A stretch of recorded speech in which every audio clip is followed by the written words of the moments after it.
కర్నూలు జిల్లా ఆలూరు మండలం మన్నెకుర్తి గ్రామంలో ఎన్టీఆర్ భరోసా పింఛన్లను ఆలూరు టీడీపీ ఇన్ఛార్జ్ వైకుంఠం జ్యోతి పంపిణీ చేశారు. ఈ సందర్భంగా వారి ఇంటింటికి వెళ్లి మహిళలకు, వృద్ధులకు, వికలాంగులకు పెన్షన్లను అందించారు. గత ప్రభుత్వంలో 1000 రూపాయలను 4 విడతలుగా పెంచితే టీడీపీ ప్రభుత్వం చెప్పిన మాట ప్రకారం సూపర్ 6 లో భాగంగా ఒకేసారి 1000 రూపాయలు పెంచి 4000 అందించారని పేర్కొన్నారు. అలాగే వికలాంగులకు 6000 అందిస్తున్నామన్నారు. ఈ కార్యక్రమంలో టీడీపీ నాయకులు మన్నెకుర్తి రాజశేఖర్, వెంకటేష్, దేవేంద్ర, రెహమాన్ పాల్గొన్నారు.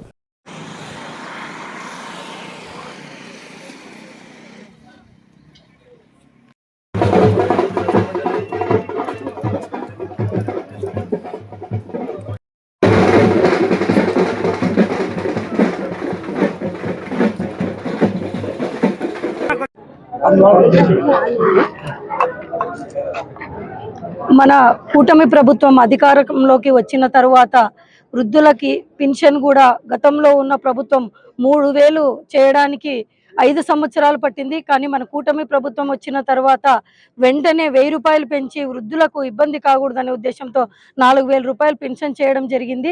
అలాగే గతంలో ఎలక్షన్స్కి ముందు చెప్పిన మాట ప్రకారము ఆ డేట్ నుంచి కూడా 3 నెలలు కూడా కలిపి మొదటి నెల 7000 రూపాయలు కూడా ఇవ్వడం జరిగింది. ఇలా కూటమి ప్రభుత్వం ప్రతి నెల కూడా వాళ్ళ ఇంటి దగ్గరికే వాళ్ళకు వృద్ధులకు ప్రతి ఒక్కరికి ఇబ్బంది కాకూడదనే ఉద్దేశంతో సచివాలయం సిబ్బందితో ఇంటి దగ్గరికే పెన్షన్లు ఇస్తా ఉన్నారు. గత ప్రభుత్వం బ్యాంకుల చుట్టూ అక్కడ ఇక్కడ వృద్ధులను ఇబ్బంది పెట్టేవాళ్ళు. కానీ మన కూటమి ప్రభుత్వం వచ్చిన తర్వాత మన ముఖ్యమంత్రి చంద్రబాబు నాయుడు గారు ప్రజలకు ఇబ్బంది కలగకూడదు, వృద్ధులకు ఇబ్బంది కలగకూడదు అనే ఉద్దేశంతో ఇంటి వద్దకే పెన్షన్ పంపిణీ చేయడం జరుగుతోంది. వృద్ధులు ప్రతి ఒక్కరూ పెన్షన్ తీసుకుంటున్న ప్రతి లబ్ధిదారులు కూడా ఎంతో సంతోషం వ్యక్తం చేస్తూ ఉన్నారు. మేము అందరినీ కలుస్తున్నాం, ఇప్పుడు చాలా బాగుంది కూటమి ప్రభుత్వం వచ్చిన తర్వాత అని చెప్తా ఉన్నారు. అలాగే వికలాంగులకు కూడా 6000 రూపాయలు పెన్షన్ ఇవ్వడం జరుగుతూ ఉంది. ప్రతి ఒక్కరికి కూడా ఇబ్బందులన్నీ తొలగి చాలా సంతోషంగా ఉన్నారు. అలాగే మొదటి నెల కూడా 1వ తేదీకి తప్పకుండా 10 గంటల లోపల పెన్షన్ అందరికీ అందజేయడం జరుగుతూ ఉంది.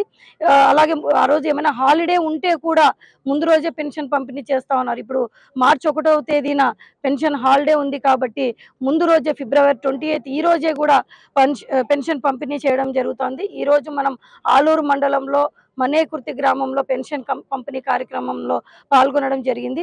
ఈరోజు ఇక్కడ చాలామంది మహిళలు, వృద్ధులు ప్రతి ఒక్కరు కూడా వాళ్ళు స్వచ్ఛందంగా వచ్చి చంద్రబాబు నాయుడు గారికి అభినందనలు తెలియజేస్తా ఉన్నారు. ఆయన మంచిగా సంతోషంగా 100 ఏళ్ళు ఉండాలని చెప్పేసి కూడా వాళ్ళు కోరుకుంటున్నారు అని చెప్పి తెలియజేస్తా ఉన్నారు.